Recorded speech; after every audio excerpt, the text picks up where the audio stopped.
اهلا بيكم في كايرو جاردن، قناة الزراعة المنزلية. لو انت اول مرة بتتفرج على فيديوهات كايرو جاردن اشترك في القناة علشان يوصلك كل فيديوهاتنا الجديدة. النهاردة زي ما قلت لكم في العنوان هكلمكم على النعناع اللي زرعته بطريقتين. حزمة نعناع عادية بتجيبها من اي محل او من اي بياع، هقول لك احسن طريقة للزراعة بتاعتها.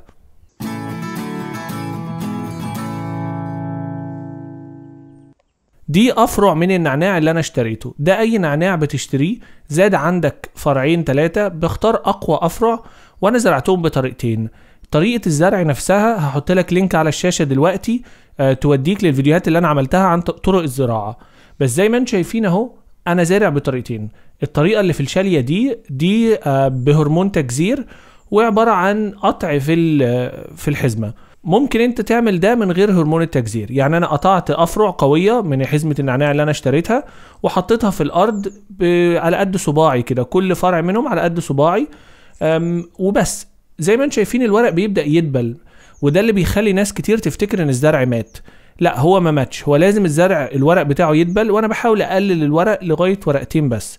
وزي ما انتم شايفين الفرع بس حطيته في التربه، في من دول حطيته بس في هرمون تجذير قبل ما احطه في التربه، وفي منهم ما حطيتش هرمون تجذير بس حطيته في التربه وخلاص، واديت له ميه مره واحده. وزي ما انتم شايفين طلع اهو بقى ممتاز. ده بقى النوع التاني اللي انا زرعته في ميه، برضو نفس النبات، جبت افرع وحطيتها في ميه لغايه لما طلعت جذور، وبعد كده حطيتها في التربه. زي ما انتم شايفين اهي الجذور بدأت تمشي والنبات بدأ يشتغل بدون اي مشاكل خالص. فدول الطريقتين المتعارف عليهم لزراعة النعناع، والطريقتين ناجحين جدا جدا. في الشالية الكبيرة او الطريقة التانية انك تزرعه في مية، الطريقتين ناجحين. وعلشان كده انا قررت اعمل لكم الفيديو ده، لان انا عملت لكم فيديو طريقة الزراعة بس ما وريتكوش النتائج. فده للناس اللي عايزة تشوف النتيجة بتبقى عاملة ازاي. ممكن ناس تقول ان اللي اتزرع في شالية من الجذور على طول من غير ما احطه في ميه نما اكتر، زي ما انتم شايفين الشاليه الكبيره.